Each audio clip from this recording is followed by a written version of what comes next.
So we're going to start the dialogue today, and we'll have Alex start with a 15-minute speech or presentation.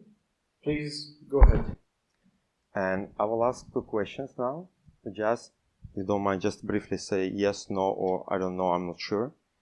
And I'm going to pose 5 more questions, which we'll discuss later on. I don't think the audio is picking up. I think that's good. Yeah. Or you can say yes or no. Or I don't know. I'll announce his answers.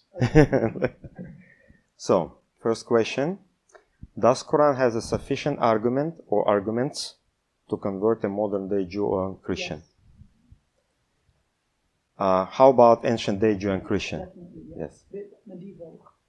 Yeah, medieval. I mean, that's what ancient, sorry. So, my question first. So, suppose I'm a Jew, and I present this one. Yeah, just to make sure. So, I'm a Jew who lives in Damascus in 636 AD, which is year of conquest. And the question will be, you're the Muslim, will you use the Quran to convert me to Islam? Yeah, absolutely. Okay. Second question, what we'll be discussing in the details. What will you tell me if I will point to the massive amount of discrepancies between the Quran and the Torah scrolls that I have in my synagogue in Damascus? You get the answer now. Sure. And another question, number 5. So how will you respond if I tell you that my name and my description is written in the Quran? It sounds like Alex Karimli will be born in Baku, he will immigrate to Toronto, and his dominion will be Canada. So we'll talk about it now. So I have this all 5 questions later on here, and I still have, 10 minutes to go? Okay, my remarks will be there. So in my initial presentation, the first part, I asked 5 questions. And unfortunately, we didn't have a chance to talk about it. Revisit the questions. Revisit the questions, especially the last one when I claim that my name and my description is in the Quran, and I ask you how you're gonna deal with it. Maybe in 60 seconds you can try answer it. It's fine. But since I was heavily emphasized the idea of the Muslims saying that it was a Torah being corrupted, but the name of Muhammad was removed, every prophet story of every prophet, single prophet, was changed to the point of almost like what they call no return. So when I bring the Quran and compare with the Bible I have in the Old Testament, they're not matching.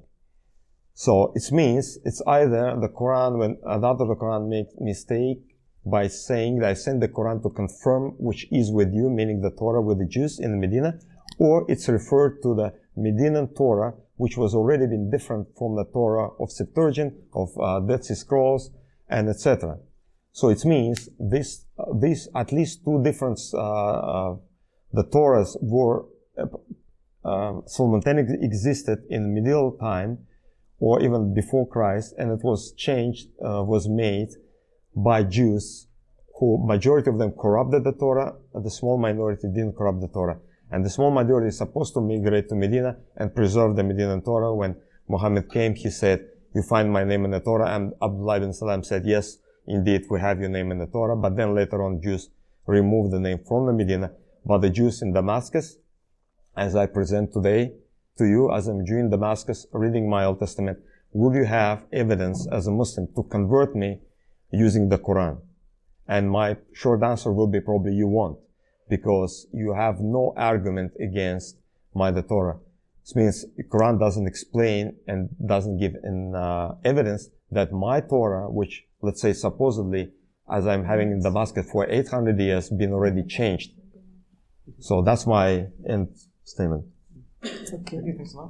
So thank you for your participation tonight, Alex. I greatly appreciate thank you very much your presence, and thank you for the projector and hopefully the audio and the recording. Yeah. So just quickly, all I have to say is you came into the presentation, to the dialogue tonight with the argument that the Torah has not been changed. I think I clearly demonstrated that if the most important commandment according to Jesus could be changed in so many ways by Jesus and by the Old Testament manuscripts, then I think the point has been proven that the Qur'an is correct when it says when it says that the Jews have corrupted their scriptures. That's game, set, match, done. When it comes to what the description of the Prophet in the Torah, like I told you, you yourself could not define what the Torah was for me. You said you had to presume, and then you disagreed with the definition that Jesus used. So I think you were arguing from a place of assumptions and presumptions, and I was the one that depended on the literal text and the manuscripts tonight. And I think the manuscript evidence certainly answers your question. Thank you. Thank you.